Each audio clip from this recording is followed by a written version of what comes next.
Sinh dung nhật bẹ diệm nhị, thai chiếu nhê miên, tu on lọ. Ôi chủ thanh chiếu, thai chiếu nhê miên, xe cha kênh an hay, moang ninh, nhê lình úa tế, mai on lọ. Ninh nhê, hố tỏi yêm tây pung, dung ỏi hên. Hiếu chính miên nhê hố tỏi, ỏi tự phú. Ninh nhê, béo trông bút rồi, bên hải. Ninh châu họp, nhê cháu, yết lưu yêm. Khú miên yêm, hoàng cụ nhúa, mai giang chuốt tài. Chiếu chế ên, mai hiếu, kho liên miên, giả mai, cùng phim.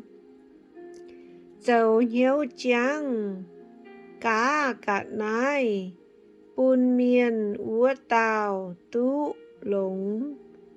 Ninh dấu nhê cháu, yết dung, bèn phim nhê.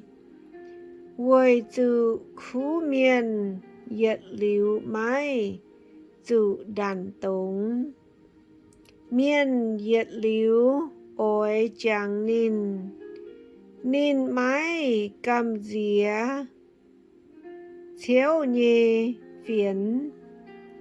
Ninh búng tỉnh hiếu, uốn nhê khảo chiếu. Ninh chún tỉnh hiếu, mái cầm dìa.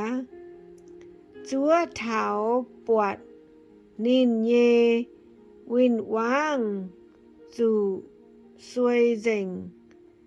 Ninh dấu hiếu, chang thính, miên trộm miên.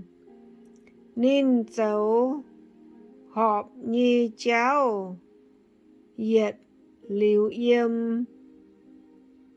Ninh diều hên, giả tụ miên, thai. Ó miên, bọt háng nài, diều chia chía.